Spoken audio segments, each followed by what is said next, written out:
So, Harlan, if you could just say your name, where you're from, and what you do. What I do?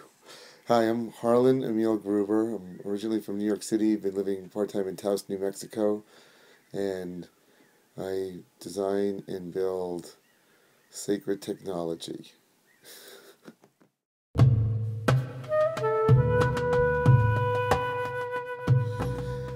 Since 2004, I've been building large structures to bring to the Burning Man Festival called Portals.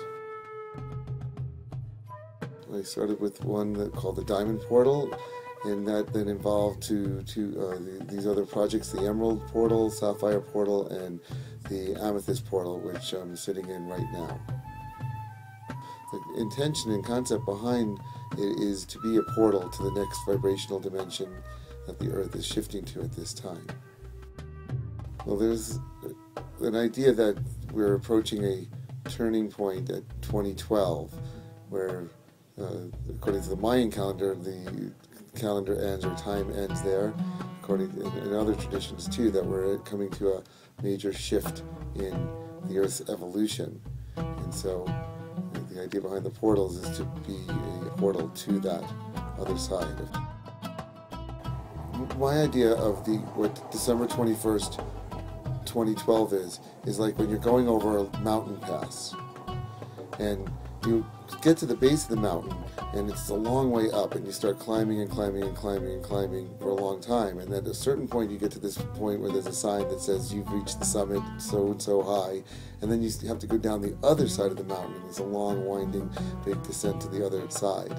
It's a long-term shift, of which that's just a focal point of it. So the portals have been active since 2004, and after 2012 they still probably be even more important to help facilitate the continuation of that shift.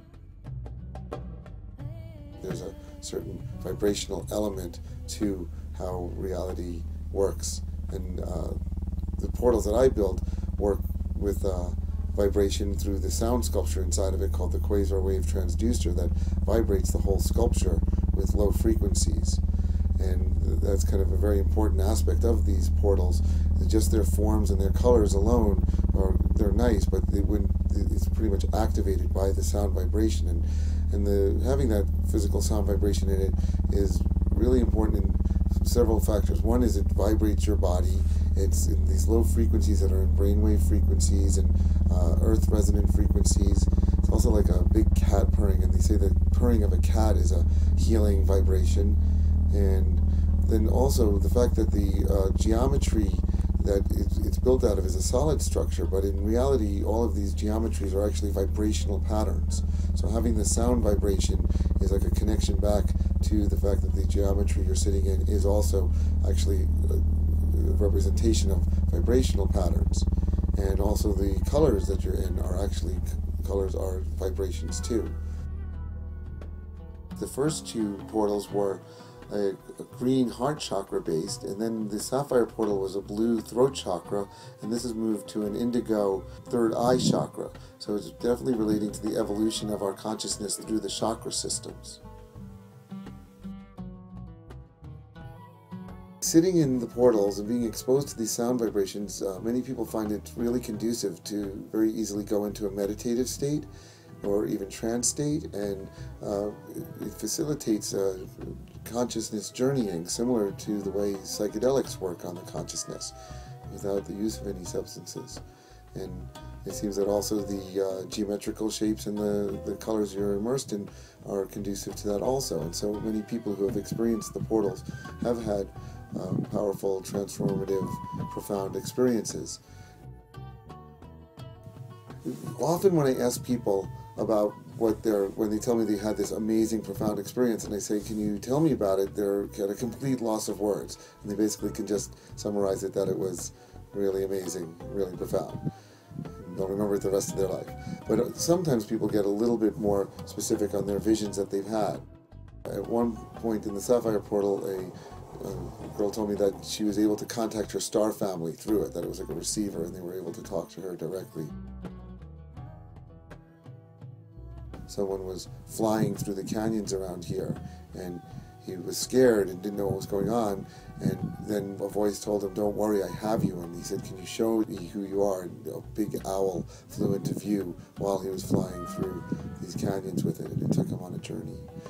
And other people had visions and journeys of colors and crystal skulls and patterns, and so they were able to put it a little bit more into words, although most of it was still hard to describe. Ever since I was a little kid, I didn't believe in religion, and there was that whole movement through Eric von Däniken of Chariots of the Gods, that we were planted here by UFOs in the ancient past, and I resonated very strongly with that. So I've had an ET-based religion view since I'm about 10 years old. When I was studying design at Parsons in the early 80s, I was also reading a book that was called The Starseed Transmissions, that claimed to be Pleiadian channeled information, and I resonated very closely with that. And in retrospect, looking back at the time when I developed the Diamond Portal, it was in conjunction with reading material along that, and it seems that there might be some kind of connection, because I really have no idea why I designed the Diamond Portal at that time. It was just a shape that kind of came to me. And at the time, I didn't make any connection with this other extraterrestrial influence. And, you know, I basically feel overall that what I'm doing and using my time and energy to bring these portals here is because I do come from the future, and I'm trying to build a bridge back to that future that everyone else can get to. It's often talked that ETs are also just another way of looking at future timelines. So there's not too much of a difference between coming from the future or coming from an extraterrestrial perspective. It is a lot of work, and I do these basically for no money, and I basically spend all my money on it because I feel it's the best use of my time and abilities here on this planet to help facilitate the shift of consciousness that's taking place. And I do this in an offering to my community so that it may go out to benefit all beings in all realms.